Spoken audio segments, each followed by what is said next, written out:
Doctor Mohammad Yunus আবারও যদি Nobel পুরস্কার পান তাতে কি অবাক হওয়ার কিছু আছে? একজন প্রবাসী সাংবাদিক এভাবে আমার সঙ্গে কথা বলেছিলেন। আমি তাকে বললাম, উনি তো শান্তিতে নোবেল পুরস্কার পেয়েছেন। জবাবে তিনি বললেন, অশান্তিতেও পেতে পারেন। আমার প্রশ্ন ছিল, অশান্তিতে আবার নোবেল পুরস্কার পায় কিভাবে? তিনি বললেন, কেন, ইসরায়েলের দুইজন ক্ষমতাধর ব্যক্তি তারা প্রচণ্ড অশান্তি সৃষ্টি করেছিলেন। আমেরিকার একজন রাষ্ট্রপতি ভয়ঙ্কর অশান্তি সৃষ্টি করেছিলেন মধ্যপ্রাচ্য সহ অন্যান্য জায়গায়। বাংলাদেশের প্রতিবেশী একটি রাষ্ট্রের একজন, সে জাতিগত নিধনের সঙ্গে জড়িত ছিলেন। তারা সহ অনেকেই নোবেল পুরস্কার পেয়েছে, তারা অশান্তির জন্যই বেশি কাজ করেছেন। তাহলে ডক্টর ইউনূসের কৃতকর্মকে যদি অ্যানালাইসিস করা হয়, তাহলে সেক্ষেত্রে তিনি নতুন করে নোবেল পুরস্কার পাবেন না, বা একবার নোবেল পুরস্কার দেওয়া হলে দ্বিতীয়বার দেওয়া যাবে না, এমন কোনো বাধা নেই, এমনভাবে তিনি কথাটা বললেন। আমি তাকে জানতে চাইলাম যে তিনি কিভাবে বিষয়টাকে পর্যালোচনা করলেন। তিনি বললেন, দেখুন, বাংলাদেশের ইতিহাসে যে রেকর্ড তিনি সৃষ্টি করেছেন, সেই রেকর্ড অনেকেই সৃষ্টি করতে পারেনি।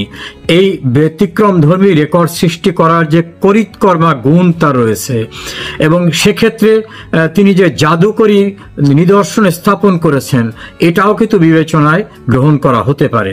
যেমন প্রথমেই তিনি বললেন যে পৃথিবীর কোনো দেশে কি দণ্ডিত ব্যক্তি, ফৌজদারি মামলায় দণ্ডিত ব্যক্তি রাষ্ট্র ক্ষমতায় বসতে পেরেছে? জানা মতে পারে নাই। সেক্ষেত্রে ডক্টর ইউনূস ব্যতিক্রম ধর্মী, কাজী তিনি এই বিষয়টাকে বিবেচনায় নোবেল কমিটি নিতে পারেন। দ্বিতীয়, তিনি বললেন যে নির্বাচিত না হয়ে সরকারের অংশগ্রহণ করার সংখ্যা হতে পারে, টেকনোক্র্যাট কোথায় 10 ভাগের 1 ভাগ মন্ত্রী নেওয়া যেতে পারে, কিন্তু ইউনূস এমন একটি সরকার গঠন করেছেন যেখানে কেউ নির্বাচিত না, এবং তাদের অধিকাংশ হচ্ছে এনজিও ভিত্তিক, অধিকাংশ হচ্ছে তার নিজ এলাকা অর্থাৎ চট্টগ্রাম বিভাগ কেন্দ্রিক, এবং অধিকাংশ হচ্ছে বিদেশি নাগরিক।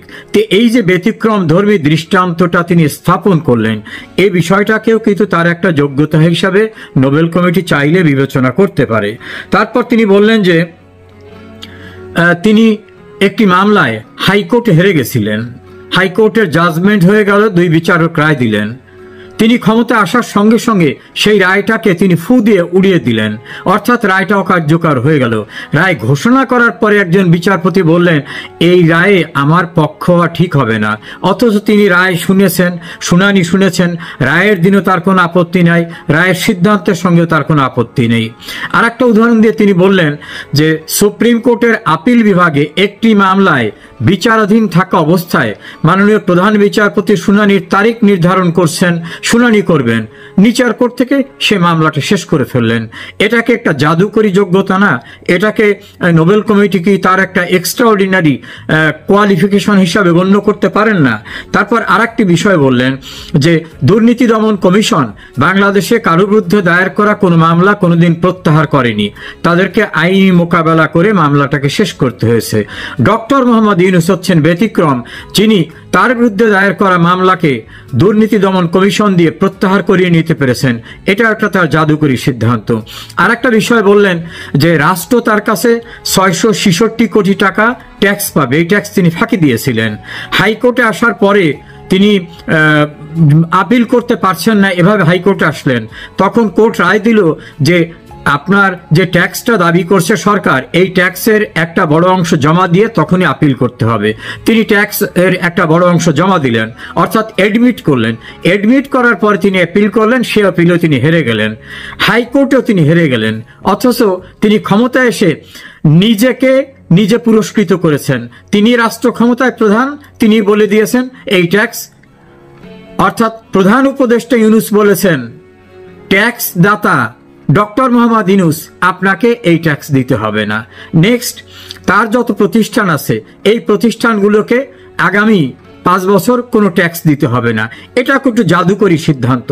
দেন অনেকে বিশ্ববিদ্যালয়ের এবং আদম ব্যবসার লাইসেন্স চেয়েছে, কাউকে লাইসেন্স না দিয়ে তিনি নিজে একটা আদম ব্যবসার লাইসেন্স নিয়েছেন এবং বিশ্ববিদ্যালয়ে নিয়েছেন।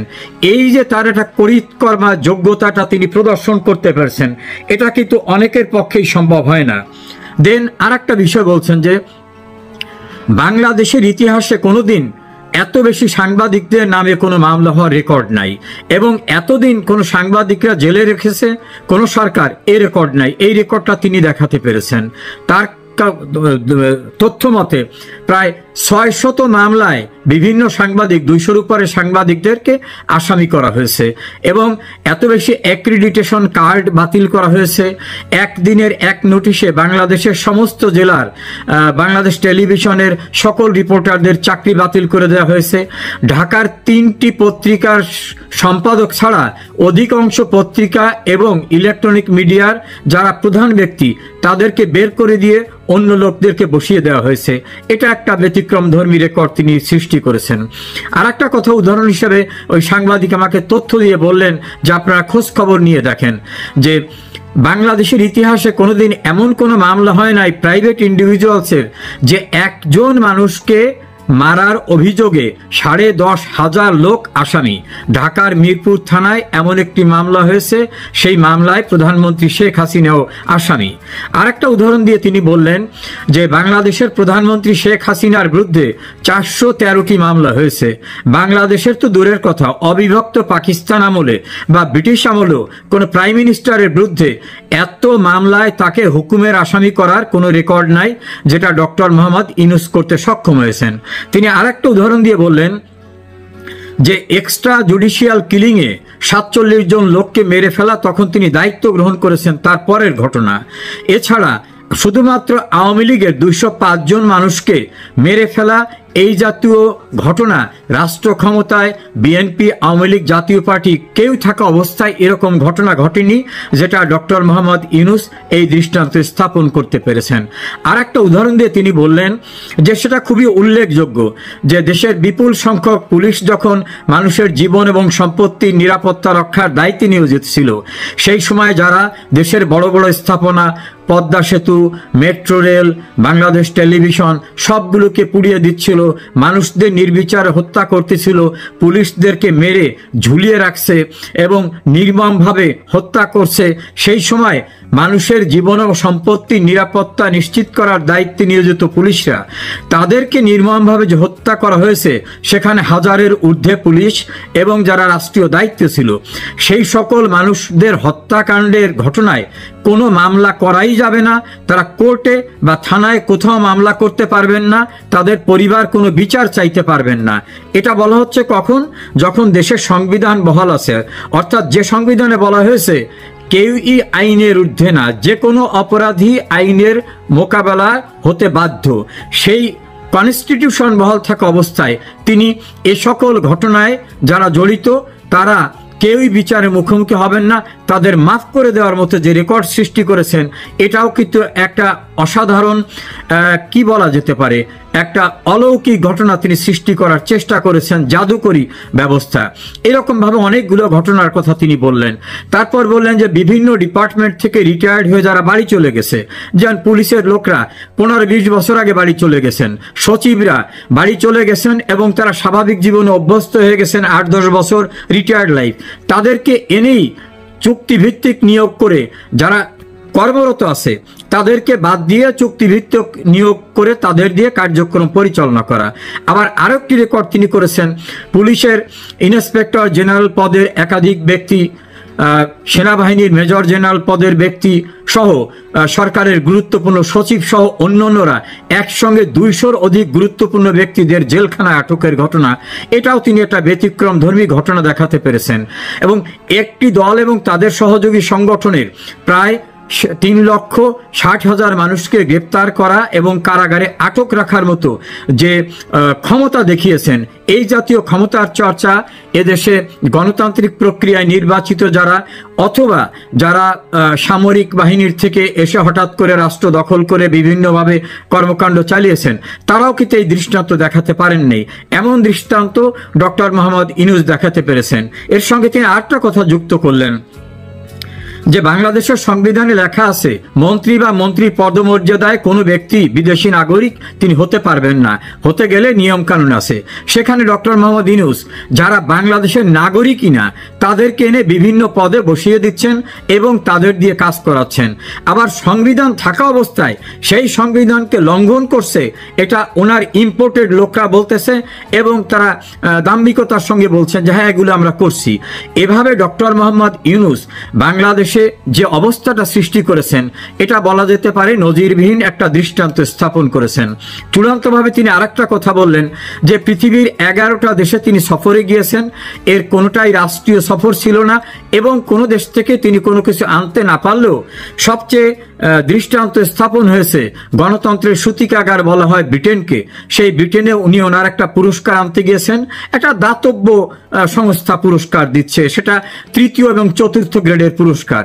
সেই দেশে যাবার পরে ওই দেশের প্রধানমন্ত্রীর সঙ্গে উনি ওনার দেখা করার অভিপ্রায় ব্যক্ত করেছেন, আর তারা একেবারে রাগ ঢাক ছাড়া নির্লজ্জের মতো তারা বলে দিয়েছেন দেখা করবই না, তারা অস্বীকৃতি জানিয়েছেন।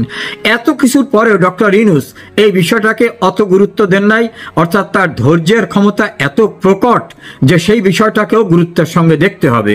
সবকিছু মিলে বলা হয়েছে যে দেশে রাজনৈতিকভাবে কোনো কেউ সুস্থ অবস্থায় নাই, শুধুমাত্র তার নিয়োগকর্তা যে ছাত্ররা যারা মবের মাধ্যমে শেখ হাসিনাকে রাষ্ট্র ক্ষমতার থেকে সরাতে পেরেছিল এবং দেশের অভ্যন্তরে নির্বিচারে যে ভয়াবহ সন্ত্রাসী মব কার্যক্রম আছে তারা ছাড়া সারা দেশে ব্যবসায়ী, শিক্ষক, চিকিৎসক, আইনজীবী, সুশীল সমাজের ব্যক্তিরা কেউ নিরাপদ নাই। এবং চূড়ান্তভাবে তিনি বললেন প্রায় 4500 নির্বাচিত জনপ্রতিনিধি, পৌরসভার চেয়ারম্যান, উপজেলা চেয়ারম্যান, উপজেলা ভাইস চেয়ারম্যান, সিটি কর্পোরেশনের মেয়র, পার্লামেন্ট মেম্বার, স্কুল কলেজের পরিচালনা পরিষদের সদস্যদের প্রায় 4500 নির্বাচিত প্রতিনিধিদের তিনি কলমের এক খোঁচায় বহিষ্কার করে দিয়ে তার মতো করে যাদের প্রয়োজন তাদেরকে বসিয়ে দিয়েছেন। এভাবে বাংলাদেশের 53 বছরের ইতিহাসে যা কেউ সৃষ্টি করতে পারেনি ডক্টর মোহাম্মদ ইউনূস সেটা করতে পেরেছেন।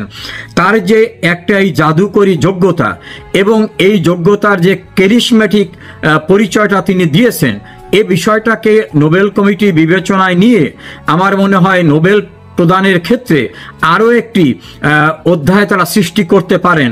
যেমন তিনি শান্তিতে নোবেল পেয়েছেন, অথচ শান্তির জন্য নয়, তিনি যে গ্রামীণ ব্যাংকের লোন, ব্যাংকটা তার নয়, রাষ্ট্রীয় ব্যাংক, কিন্তু সেখানে তিনি যে কর্মকাণ্ড করে গ্রামীণ ব্যাংকের লোন দিয়েছেন, সেই লোন তুলতে গিয়ে অনেকে আত্মহত্যা করেছে, অনেকের বাড়ির থেকে গরু ছাগল টেনে নিয়ে আসা হয়েছে, অনেকের ঘরে টিন খুলে নেওয়া হয়েছে, এমন অভিযোগও দেখা যায়। ফলে অশান্তি সৃষ্টি করার মধ্য থেকে যিনি নোবেল পেয়েছেন তিনি চূড়ান্তভাবে যে সকল কর্মকাণ্ড করেছেন তাকে বলা যেতে পারে অশান্তি, অস্থিতিশীলতা, গণতন্ত্র ধ্বংস করা, মবকে প্রাধান্য দেওয়া, অনির্বাচিত ব্যক্তিদের দিয়ে রাষ্ট্র পরিচালনা করা, বিদেশ থেকে আনা ব্যক্তিদের দিয়ে সরকারের কর্মকাণ্ড পরিচালনা করা। এভাবে তার জাদুকরী যোগ্যতার যে পরিচয়, এই কোয়ালিটির জন্য মনে হয় নোবেল কমিটি বিশেষভাবে তাকে আবারও কোনো নোবেল পুরস্কার দিতে পারেন কিনা এটা বিবেচনা করতে পারেন, এভাবে সাংবাদিক বন্ধু বলল।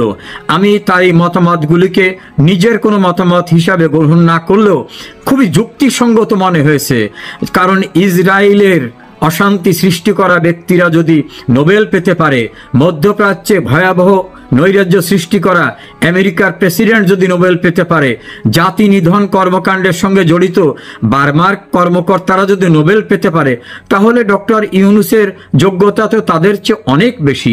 বিষয়টা বিবেচনার অবকাশ রাখে কিনা দর্শক